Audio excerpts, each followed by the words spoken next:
Have you ever really stopped to think about what a computer sees when it looks at a photo? I mean, it's not seeing a sunset or a smiling face. It's seeing a secret language, a world made entirely of data. Today, we're going to learn how to speak that language. So let's just jump right in with a big question, one that might be deeper than you think. What is a digital image? I mean, really? Because what you and I see as a picture, well, that's not what a computer sees at all. And here it is, the big secret. To a computer, an image is not a picture. It's just data, a structured grid of numbers. That's it. And that one simple idea, it's the foundation for literally everything we're about to talk about. Okay, so if it's all just a grid of numbers, we've got to start small, like really small. We need to get into the pixels world and figure out how these tiny little dots start to form relationships with each other. All right, let's meet the star of our show, the pixel. It's the absolute smallest piece of an image you can have. Think of it this way. Every single pixel has an address on that grid, its X and Y coordinates, and it has a job, which is its value, how bright it is or what color it should be. But here's the thing. A pixel isn't a loner. It's got a whole social circle. You've got its 4 neighbors. Those are the ones it's directly touching, up, down, left, and right. Kind of like houses sharing a wall on a city block. And then there are its 8 neighbors. That's the first 4 plus the ones on the corners diagonally, just like how a king can move on a chessboard. So how does a computer measure the distance between these pixel pals? Well, it uses a couple of specific rules. The D4 distance is what we call city block distance. Imagine a taxi. It can't just cut through buildings, right? It has to go along the grid. That's D4. Then you have D8, the chessboard distance. This is simply the fewest moves a king on a chessboard would need to make. This is basically the geography of the pixel world. Okay, so we've got our pixels, we know they have neighbors, so what? Well, this is where it gets really cool. This is how a computer starts to actually see things, how it goes from just a bunch of dots to actual recognizable shapes. The secret sauce here is a concept called connectivity, and it's actually super simple. It's a 2-part test. For 2 pixels to be considered connected, they have to pass both parts. 1, are they neighbors? And 2, are they basically the same color? If the answer is yes to both, bam, they're connected. This is the glue that starts to form objects. And using that one rule, the computer starts building, kind of like digital Lego. First, it creates a digital path by just hopping from one connected pixel to the next. Then, it goes out and finds every single pixel it can get to along those paths. That whole group, that's a connected component. Now, once that component is a solid, unbroken shape, we call it a region. And finally, the pixels on the very edge of that region, the ones touching the outside world, that's the boundary. And just like that, we've gone from dots to defined object. Okay, but why does any of this matter? Here's the payoff. This whole step-by-step process, this is exactly what's happening under the hood when you use the magic wand tool in Photoshop or that select subject button on your phone. It's not magic.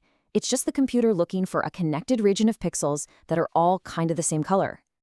All right, so our computer can now see the nouns. It sees pixels, it sees regions, but what can it do with them? It needs some verbs. And that, my friends, is where the math comes in. This is the real magic behind photo editing.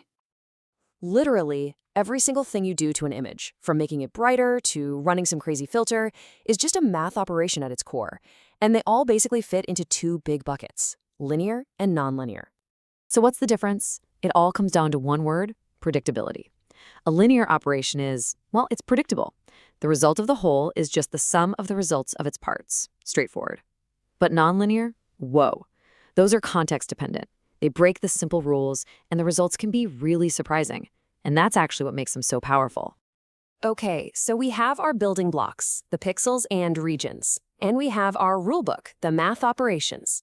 Let's open up the toolbox and see how these simple ideas can create some seriously powerful real-world results. And we're going to start with 4 tools you've known forever. I'm talking about basic arithmetic. Plus, minus, times, and divide. Yeah, that's it. But when you apply them to images, they can do some pretty incredible stuff. So first up, when you take a photo in low light and it comes out all grainy and noisy? Let's fix that. And we're going to do it with just a little bit of math. The idea here is actually kind of beautiful. You can think of a noisy picture as just the original perfect picture plus a bunch of random noise. It's an addition problem. So if you take a bunch of pictures of the exact same thing and then you average them all together, something amazing happens. The random noise, because it's different in every shot, just cancels itself out. And what's left behind? The clean, clear image you wanted. Okay, that was addition. What about subtraction? What if, instead of combining images, you want to see what's different between two of them? Well, that's exactly what subtraction is for. If you subtract one image from another, pixel by pixel, anything that's identical in both pictures just disappears. It becomes zero, totally black. But anything that is changed, that gets highlighted. This is a huge deal in things like medical imaging to see how a tumor has changed, or in security cameras to detect motion. All right, last one. Let's talk about something you've probably done a million times in a photo app, isolating just one part of a picture. This is called masking, and it's all about multiplication. Here's how it works. You create a simple black and white image, called a mask.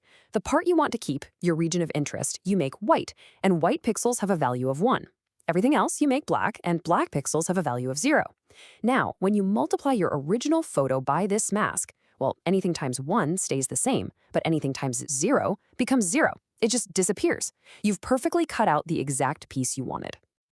So let's put it all together. What have we learned? An image, at the end of the day, is just a grid of numbers. Those numbers, pixels, have neighbors, and that lets a computer connect the dots and see shapes. Then, super simple math, like addition and multiplication, gives us the tools to manipulate those shapes. And these fundamentals, this is the bedrock of everything from simple Photoshop filters to mind-blowing AI vision. It's amazing, isn't it? It shows how you can start with a few incredibly simple rules, and by applying them over and over, layer by layer, you can build up something with incredible power and complexity. All of this, starting with just one single pixel talking to its neighbors. So just think about that for a second. We've literally taught a machine how to go from a meaningless grid of numbers to actually seeing distinct shapes and objects. It can see the what. So the real question is, what do we teach it to understand next?